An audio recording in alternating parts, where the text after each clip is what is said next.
will you pray with me? Sacred Oneness, thank you for this community of faith and hope.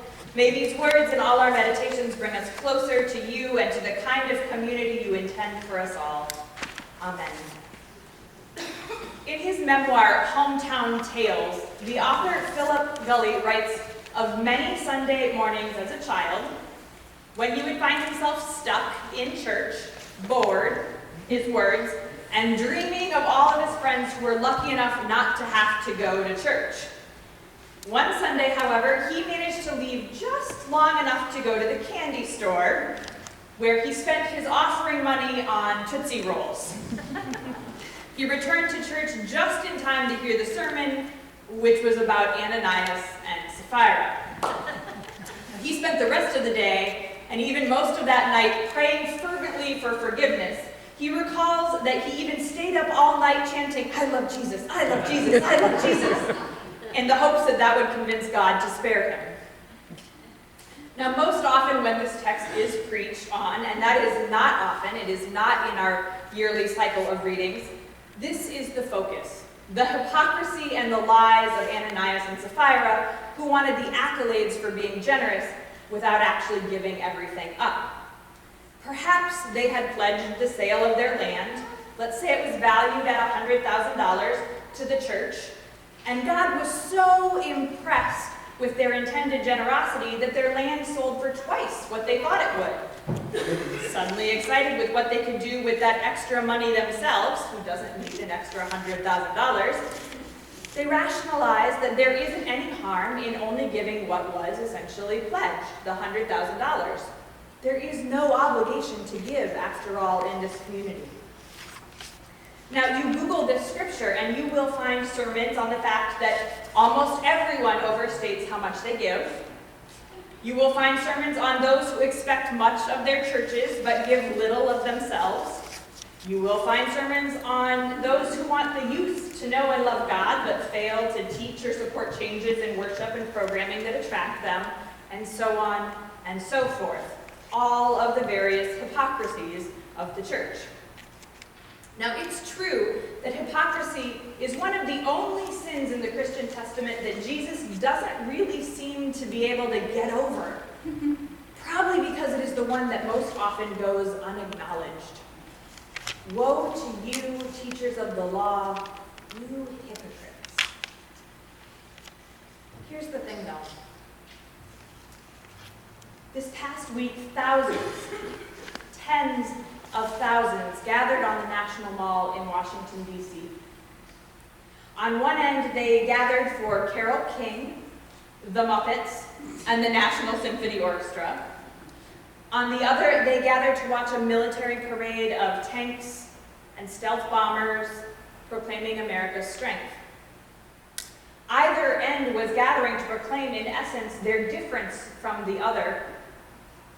Yet above them all, above all of us, fireworks rang out, simulating, at least in sound, military explosions. In many places, they were paired with choruses of God Bless America. What we were united in this past week was, in some sense, our division.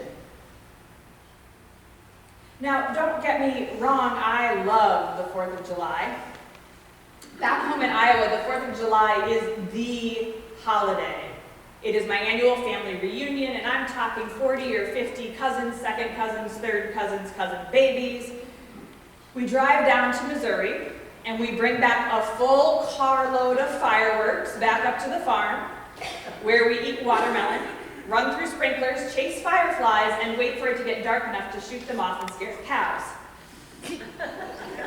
But it struck me this 4th that if all we focus on in this story is the hypocrisy of Ananias and Sapphira, then we are missing the real miracle, which is the rest of the community's stunning lack of it. If we focus on Ananias and Sapphira, we have let two bad apples rot the core of thousands.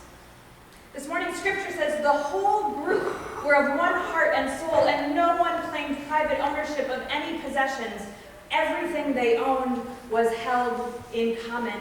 There was not a needy person among them. There was not a needy person among them. Great grace was upon them all. What would it take for you to give yourself over to one another completely? To put the needy person's hunger or need for a nap out on our lawn above our disapproval of bad habits, choices, drinking, or addiction? What would it take to live in a one-bedroom, as opposed to, say, in my case, a 3, so that another person might have a one-bedroom of their own? And I don't just mean voting in ways that support progressive housing policies, although that is important too. I mean selling your house and purchasing with the proceeds a dwelling for someone else. What would it take? To set aside our judgments of each other, worthiness, work habits, cleanliness, even communication styles, all the different ways we judge one another, long enough to say, no matter who you are, no matter what you've done, I will make sure that you are cared for. What kind of grace would it take for us to unite not under fireworks, but friendship, fellowship, and forgiveness? What kind of grace would it take for us to admit that we are the ones in need of help? With our mortgages, with our car payments, with our rent, with our broken hearts, our anger, our addiction. In these pews today, in every single pew today, there is someone who is struggling. There is someone who would love to go to a pick-a party but can't afford it. There are those who don't want to admit how scared they are about how that new diagnosis is making them feel. These pews are no different from the streets of Jerusalem. And yes, we might all be Ananias and Sapphira, but we are also all Barnabas, who in the story was the first to sell his property and inspire the others. There is, of course, much to this story that is mythological in nature. You will find countless bottles of ink spilled debating whether it was actually God who struck down Ananias and Sapphira, or their own guilt at being caught, or failing to live up to who they wanted to be. But there is much to this story that we know to be historically true. We know that that first community, which was not a small one, by the way, did keep all things in common. They lifted each other up. They shared what they had, but also what they needed. They were no less diverse than we are.